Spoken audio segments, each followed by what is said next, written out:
네, 안녕하십니까. 김 선생의 서울 이야기를 지내는 강사 김효입니다. 이번 시간에는 세종로 내거리에 위치하고 있는 지금 교보 빌딩 앞에 있는 바로 친경 기념비전에 대해서 알아보도록 하겠습니다. 늘 무심히 광화문을 드나들면서도 이 건물이 갖고 있는 의미에 대해서 우리가 잊고 지내기 마련인데요. 자, 이 비각 앞에 이 만세문이라고 하는 이런 석조, 문이 이렇게 붙어 있는 것을 우리가 지금 이 사진에서도 확인해 볼 수가 있겠습니다. 만세라고 하면은 우리가 흔히 어떤 일을 경축해서 기뻐하는 뜻으로 두 손을 높이 들어 외치는 때 우리가 흔히 만세 이렇게도 얘기를 하고요. 또 하나는 아주 오랜 세월 동안 그런 의미에서 만세토록 오래 지속되기를 바란다고 하는 마음에서 또 붙여지게 된 것이 바로 이 만세가 아닐까 싶습니다. 경복궁의 이 진무 공간, 임금의 진무 공간인 이 사정전의 동서 양쪽에 있는 건물이 바로 이 천추전과 또 하나가 바로 이 만춘전이 되겠는데요. 이것 또한 오랜 기간 국가가 지속되기를 바라는 마음으로 이런 명칭이 붙여진 것이다라고 보시면 되겠습니다. 이처럼 이렇게 오랫동안 지속된다고 하는 의미뿐만 아니라 오래 장수해달라고 하는 의미로 담고 있는 것 중에 바로 이 만세문이 있다라고 보시면 되겠습니다. 신정왕후 조대비를 위해서 만들어졌던 공간이었었던 이 자경전의 문이 바로 이 만세문이었고요. 결국 이 만세문이라고 하는 것 자체가 결국 장수, 오래 사시기를 바라는 마음을 이것에 담고 있다라고 보시면 되겠습니다. 흥선대원군의 별서였었던 바로 이 석파랑의 문도 이렇게 만세문이라고 붙였던 것도 다 같은 의미라고 보시면 되겠습니다. 특별히 이 왕실의 위상과 무병장수를 빌기 위해서 이 당시에 왕실의 번영을 비는 원당으로 만들어진 것이 이 경상북도 의성에 있는 고운사 연수전이 되겠고요. 이 연수전에 바로 대문이 만세문인 이유도 결국 이 고종의 만수무강을 비는 그런 간절한 마음을 여기에 담았다라고 보시면 되겠습니다. 그렇게 함으로써 생명이 연장되기를 빌는 그런 기도처로서 이 연수전이 만들어진 것과 똑같이 고종 어극 40주년 친경 기념비전이 만들어지게 된 것도 고종 황제의 만수무강과 더불어 대한제국의 번영을 비는 간절한 마음이 이 건물에 담겨져 있다라고 보시면 되겠습니다. 고종은 임금으로 즉위를 한 지가 40년이 되는 해가 바로 이 1902년이기도 했었고요.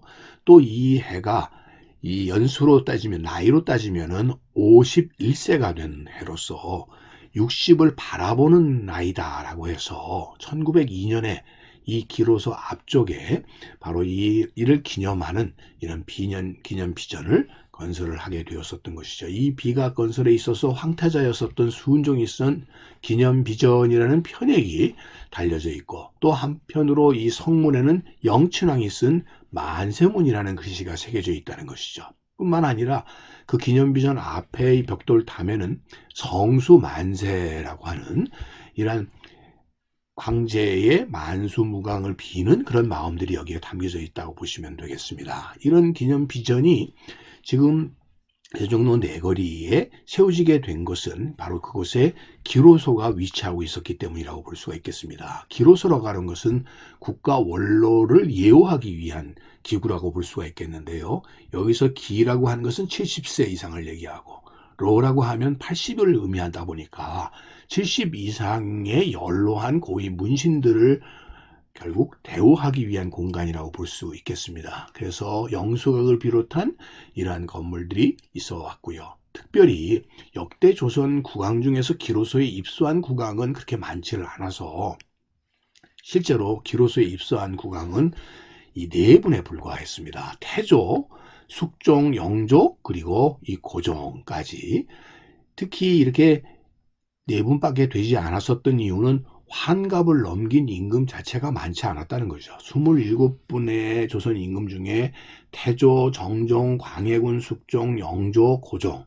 그러다 보니까 이 고종이 67세까지 살았다는 것만 해도 상당히 장수에 해당이 되었다고 볼 수가 있겠고, 그래서 미리 60이 되기 전에 60이 바라다 보이는 51세 때 기로소에 미리 특별히 이렇게 입소를 하게 되었다라고 보시면 되겠고요. 바로 그런 예들은 영조의 경우서도 이미 나타나서 이 기로소에 들어간 것을 기념하기 위한 기사 경애첩 같은 것들이 만들어진 예가 그러한 예가 되다 보니까 1902년 11월에 고종도 51세가 되는 해에 대규모의 소위 궁궐에서의 이런 잔치를 벌이게 된 것이죠. 그것이 바로 고종 이민진년도라고 하는 것이 되겠고요. 당시에 이렇게 상이 차려졌던 것들까지 아주 세세하게 기록으로 남게 되었다라고 보시면 되겠고요.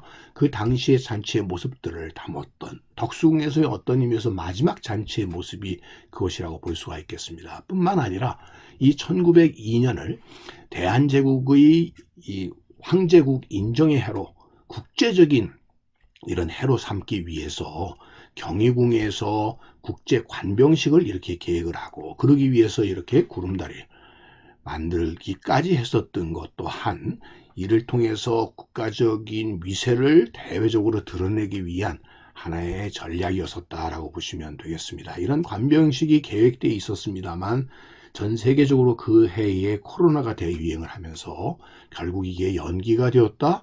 결국 러일 전쟁 때가 되면서 결국은 시행에 이르지 못하게 되었다라고 보시면 되겠습니다. 한편으로 이 평양에 대한제국의 행궁을 건설해서 이 황건궁이 건설이 되게 되었다가 결국은 러일 전쟁 때문에 최종적으로는 완공을 보긴 못했습니다만 이러한 일들도 결국 대외적으로 황제국의 위상을 드러내기 위한 노력이었다고 보시면 되겠습니다. 당시 1902년 고종이 51세 때 이를 기념하는 당시의 사진을 통해서 그의 모습을 우리가 확인을 해볼 수가 있겠습니다. 그래서 1902년에 이 기념비각을 건립하게 된 것도 그런 이유라고 보시면 되겠고요. 그래서 만세문이라고 하는 이 글씨가 영친왕이 쓴 것을 가지고 이것에 새기게 되었고 또 순종이 세자 시절의 글씨로서 기념비전이라는 한판을 세우게 되었던 것도 그것 또한이라고 보시면 되겠고요. 이 비를 모시게 되는데 대한제국 대황제 보령 망 육순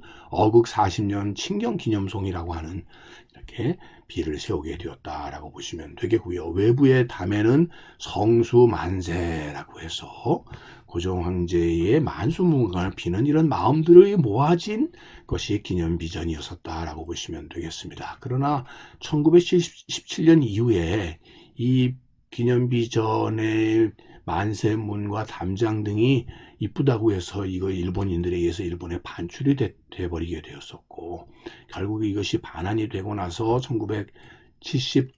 1979년도에 와서야 오늘날 모습으로 다시 복원이 되긴 했습니다만 원형의 모습은 다 잃어버린 상태였다고 보시면 되겠습니다. 지금도 그러다 보니까 덩그러니 세종로 로타리에 자동차 사이에 휩싸여버린 대형 건물에 위축된 모습으로 남게 된 것이 이 기념비전이 아닌가 싶습니다.